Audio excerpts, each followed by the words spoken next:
how to find your photography niche. 10 top tips from me to you. Oops, just banged the microphone there.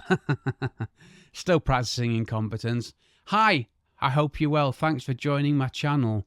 Yes, the current episode of the Photography Explained podcast is about telling you how you can choose your photography niche and become the best photographer that you can be.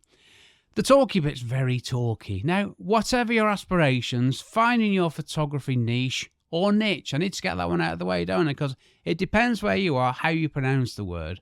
Niche or niche. Now, I can drift from one to the other, so don't worry. It's just because I listen to a lot of stuff from both sides of the Atlantic. So I've got a foot in both camps. It depends what I'm saying and if I need to cunningly work it into a saying or not. So yeah, finding your photography niche, your one thing, it will help you become the best photographer that you can be. And it doesn't mean you can only take one type of photo. Not at all. But to start with, have your one thing and refine everything that you do. This is what I've done. I've refined everything that I do. Image capture, processing, gear, how I market myself, who I'm aiming myself at. It's all around photographing buildings. So start off with your one thing, your photography niche. And once you got that nailed down, you can broaden out into related things. It's absolutely fine.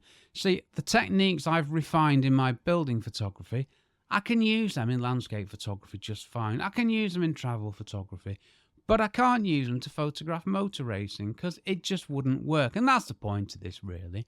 Going sideways into similar things. See, what I used to do was this. I'd photograph anything that anybody asked me to do for any amount of money. I've got a list on the blog post for this episode of the things I've done for money. It's quite shocking, really. Car damage for insurance companies, 15 quid a job. Houses for sale with floor plans being created, 50 quid a job.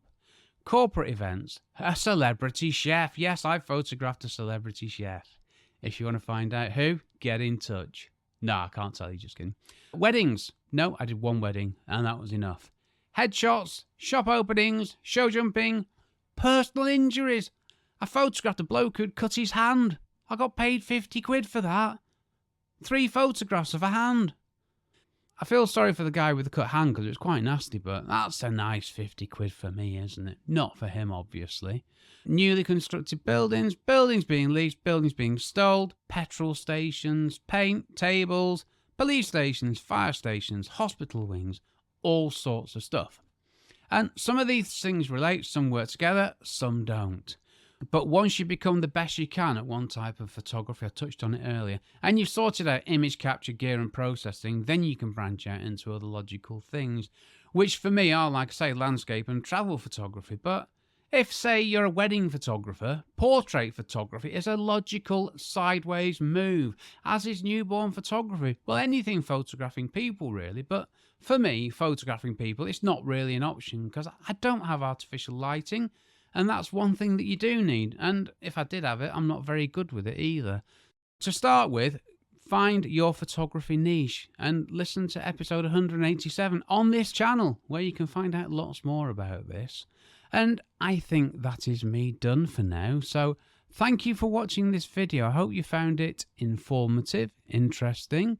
And if you've enjoyed this video, feel free to like it, comment on it, and why not subscribe to my channel so you get notified every time I post a new video, which is quite often these days.